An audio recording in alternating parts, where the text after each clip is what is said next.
Okay, third time's the charm.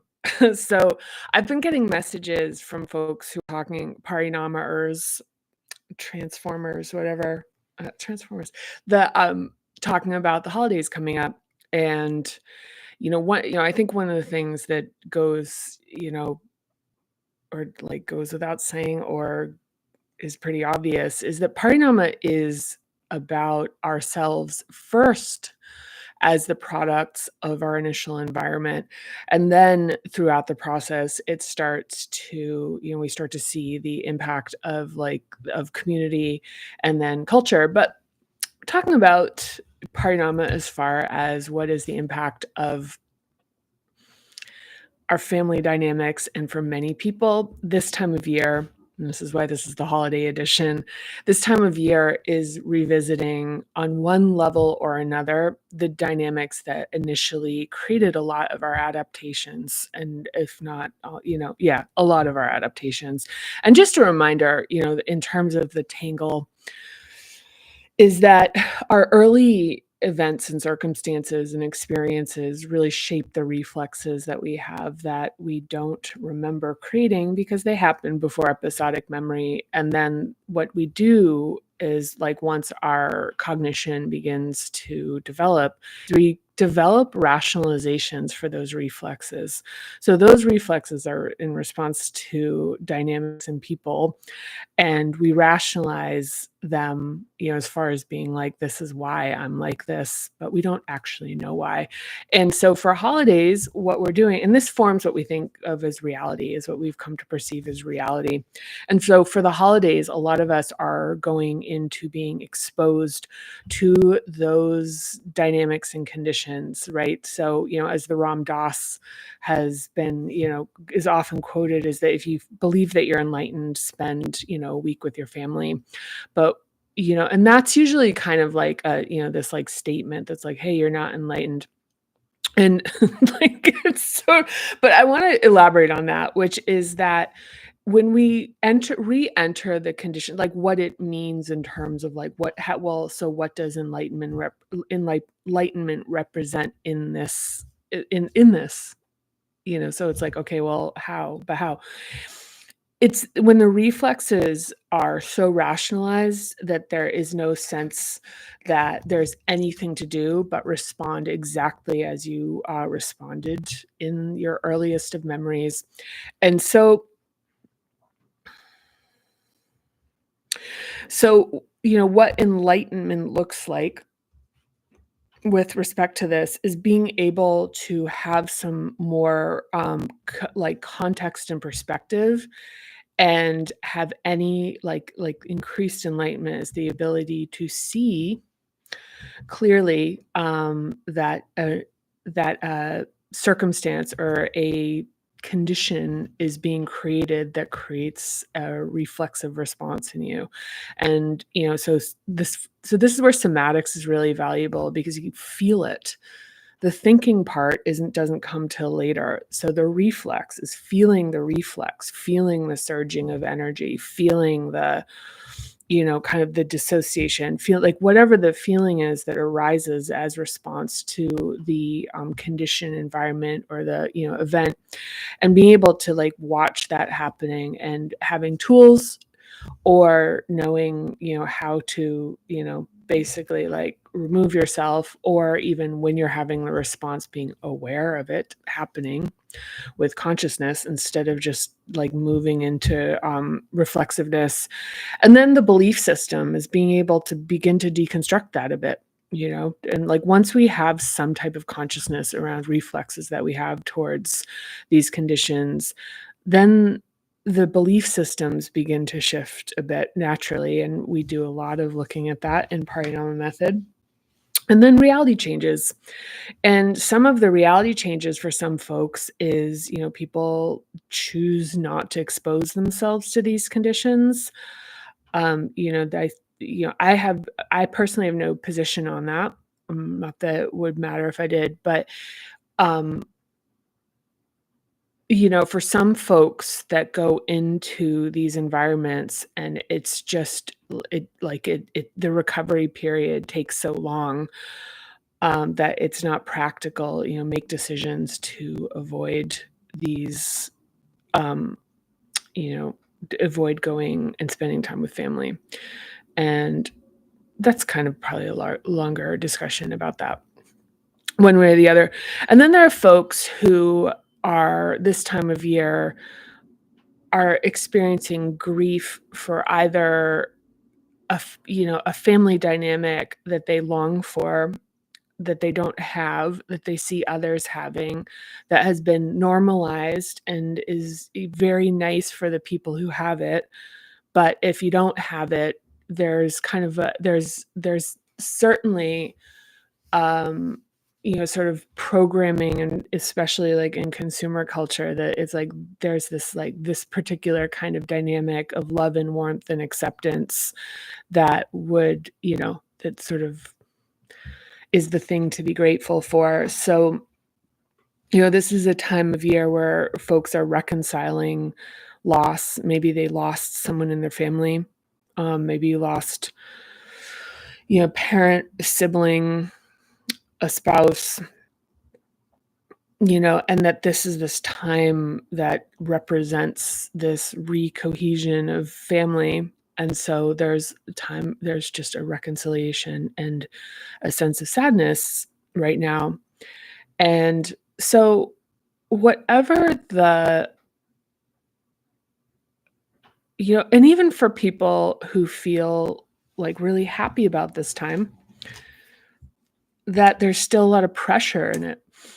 Even in family dynamics where there is, where it's experienced as like a net positive to be spending time with family, that the reality here is that, and as we've, as certainly as I've learned through working with people with Parinama, working with people in just life, is that even these perfect family dynamics as portrayed in kind of like Hallmark movies and whatnot have their own underlying like pressures and activations. So even the mixedness of the joy of spending time with people that are home and connection and feel good, that there's also reactivations of insecurities, reactivations of, I'll just leave it at insecurity. So what we're going to talk about is applicable for almost everyone who would be, anybody who's interested. So the psychological reversals, this is just a half page, so it's not going to take that long. But and again, this is page 308 if you're following along in the book. And I'll start reading, and then we'll talk a little bit about it. And then we're going to point back to some of the techniques and exercises that are really helpful for this. So using the applied kinesthesiology method, clinician Roger Callahan was one of the first to address inner conflicts interfering with the achievement of treatment goals. So kinesthesiology, I mean, some people will recognize this immediately, is, the study of movement, of physical movement, and in sport, it's like a sporty kind of thing. And applied kinesthesiology is like probably what you could consider like probably like early, what is now in the, the world of like somatics, I guess. It's like, that's just my editorializing this. So he uncovered he uncovered what psychologists call psychological reversals, unconscious resistance to the conscious desire for an outcome.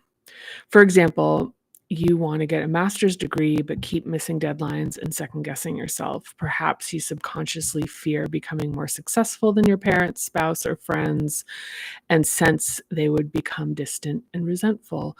Or perhaps conscious efforts to appear more physically attractive get blocked by the fear of not being attractive, even if you try, or not wishing to receive.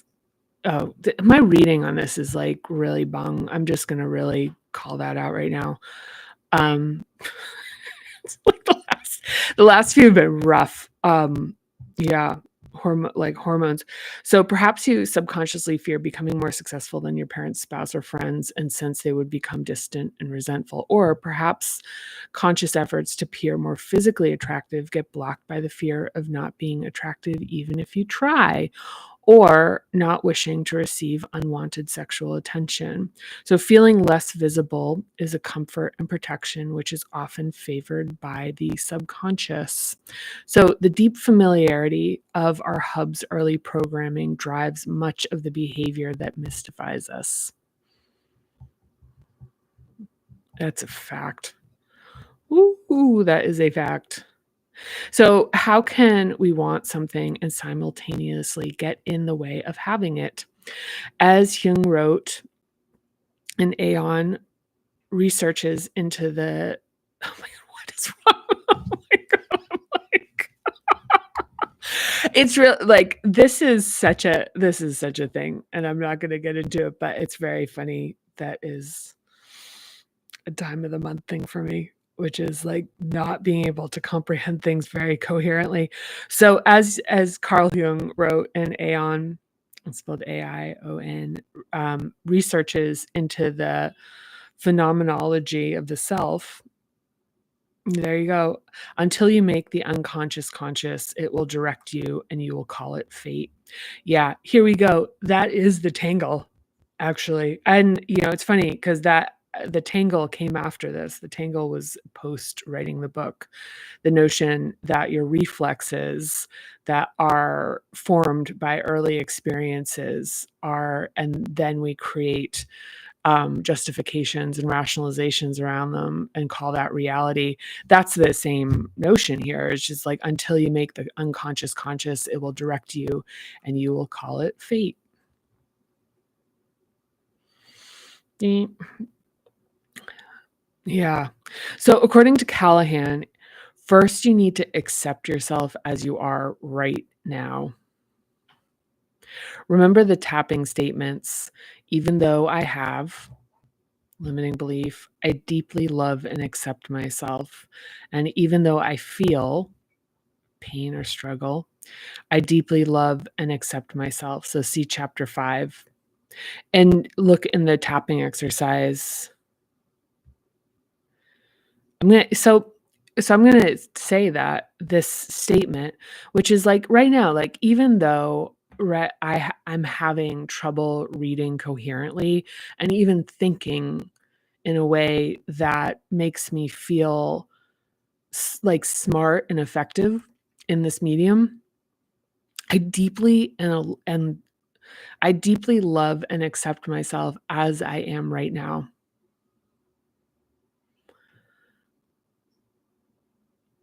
So even though I cannot be succinct to save my life right now, even though I cannot read to save my life right now, and this is the task at hand because I'm reading this book, I deeply love and accept myself right now as I am right now.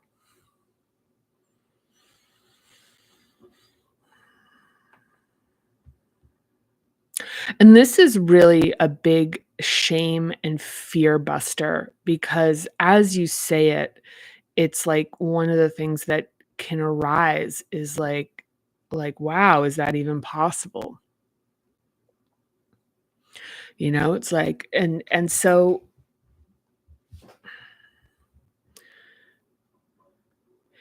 and this is the definition of unconditional love, which is that even when I'm not at my best, I still love and accept myself completely.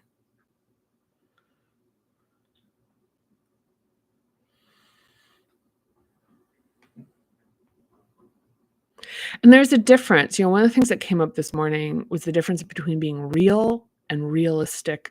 And the thing, and by realistic, I put in air quotes, which is like this kind of cynical thing about, be realistic, get realistic. That's not how it is. Versus just being real, which is that things don't have to be perfect to be exactly as they should be. and that we see all facets of ourselves. To like ourselves and to be positive doesn't mean that we push down negativity. So we can see the negativity. That's part of life. And it's part of the larger acceptance of ourselves, is that we can accept all facets of ourselves and take accountability and have understanding for why and how we become what we are, or our behavior and our reflexes are what they are.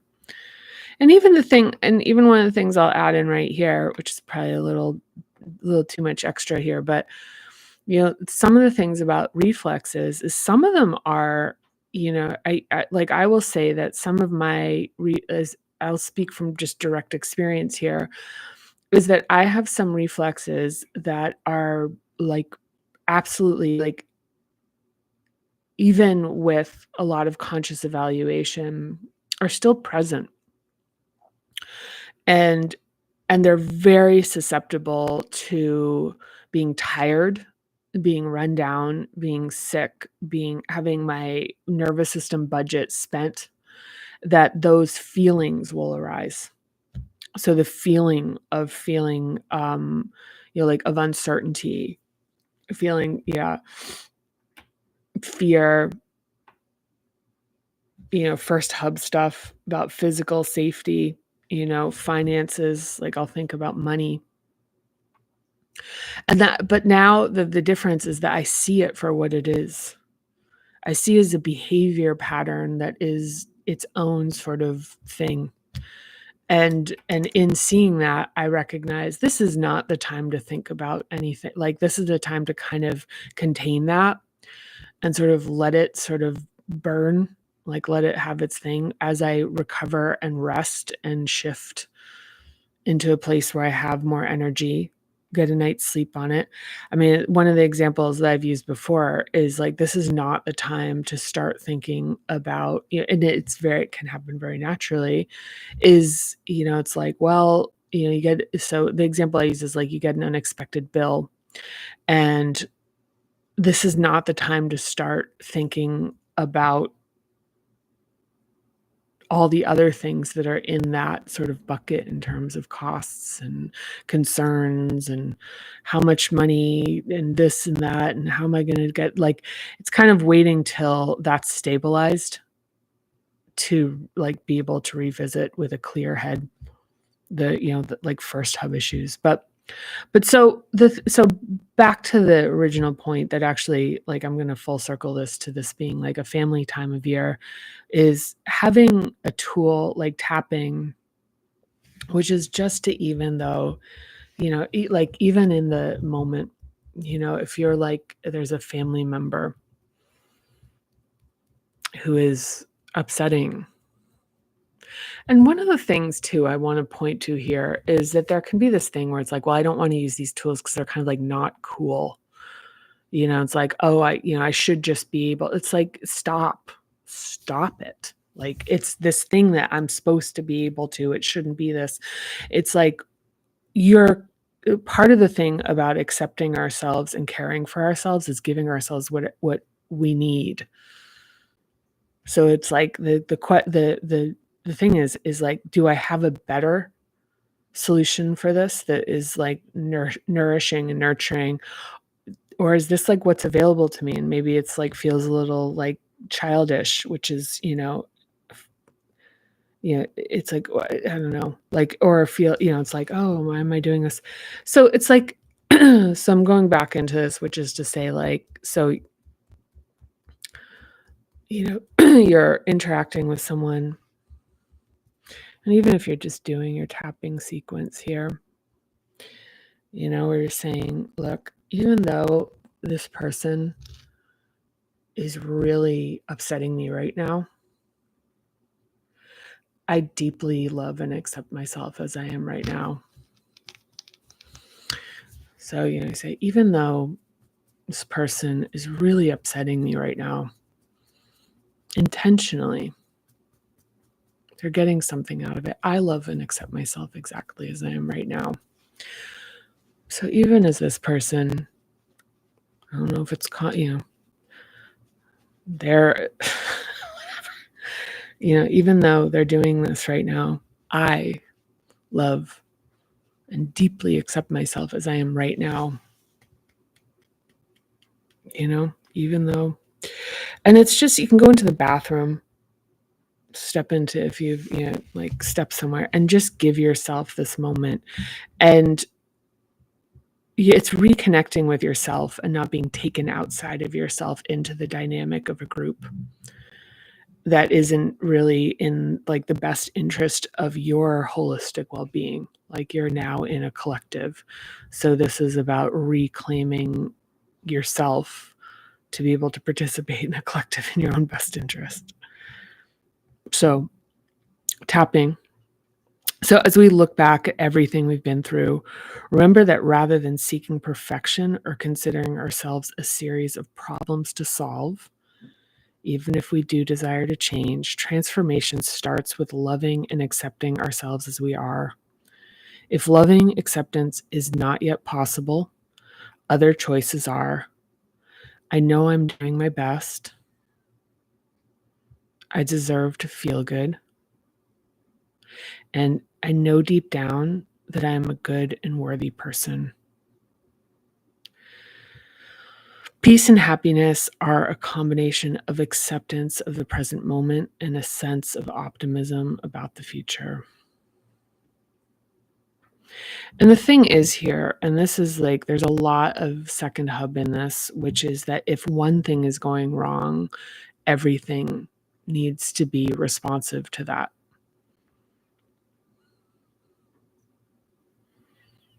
It's like everything needs to be going wrong. Everyone needs to be upset. Everyone needs to be absorbed in this.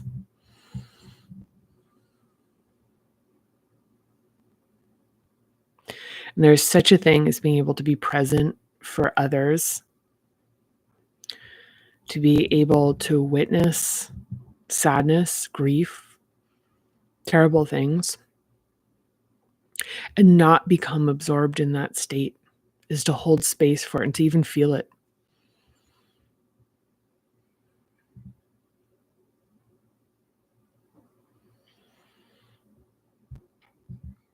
This is the whole point of, differentiation in the second hub. So there you have it. This is the special, once again, this is the special holiday edition. And, back to the point of psychological reversals, this idea, this is like placed in a really prominent, I guess, to me, placement in the book as being part of how we wrap this up, which is alluding to just this entire phenomenon contained within the book, which is this kind of wonky wheel in the shopping cart where we're consciously pushing the cart and the wheel is moving us in another direction. And that oftentimes people think that represents their moral failings or the lack of strength or something that is wrong with them. But realizing like that is something inside of us that has been programmed to have a belief about what the alternate behavior is actually doing to serve us, to keep us safe, to keep us belonging, to keep us just familiar and not disrupting aspects of our life that we may be attached to. So, even if the decision is to continue with the wonky wheel, is to accept it, to accept the trade, to say, look, there are these things that I want, but right now this makes me feel unsafe and I'm not ready for that just yet.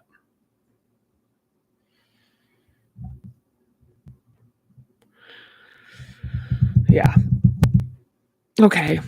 Listen, I can't talk today. I haven't been able to talk for the last week, so I'm going to give myself a break here. Ta-da! And that's it for the day. So I'll see you on the next one. Sending you lots of love. Thank you and bye.